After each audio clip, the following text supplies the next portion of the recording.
downstairs. Mr. Burgundy, you have a massive erection. I don't think anyone expected that. Yeah, remember that time Will Ferrell let it all hang out in front of his over-sexualized but brilliantly stunning co-anchor Veronica Corningstone? The famous "you have a massive erection" scene from Anchorman kind of hits the nail on the head with Will Ferrell, or the tip. Mr. Burgundy, you have a massive erection.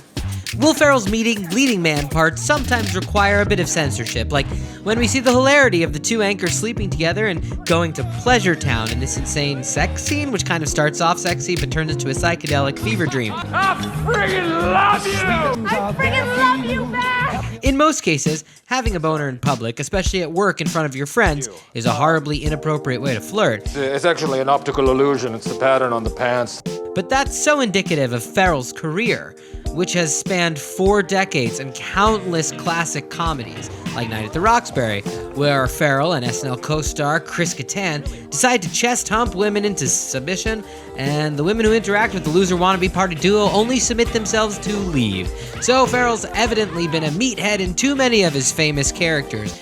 He took meat to a whole new level, though, recently eating 4.5 pounds of steak in the Texas Panhandle while wearing a deerstalker. We have Sherlock Holmes! This past Saturday, diners at the Big Texan Steak Ranch in Amarillo, Texas, were treated with a surprise visit from the elf star Ferrell, who arrived at the popular North Texas steak spot with a camera crew, a head-to-toe Sherlock Holmes fit, and a Texas-sized appetite. Along with veteran SNL writer Harper Steele, Ferrell took on the Big Texan signature 72-ounce steak challenge, wherein contestants are given 1 hour to eat every bite of a shrimp cocktail, a baked potato, and a seemingly superfluous salad, a bread roll, and a colossal slab of homegrown Texas steer.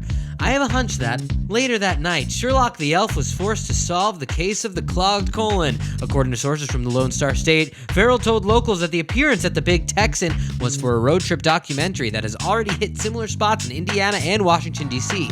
Frank the Tank is reportedly traveling from the East Coast to the West Coast, presumably with ample bathroom breaks in between for the Texas-sized toilet destroyers that come from consuming half a cow in one sitting.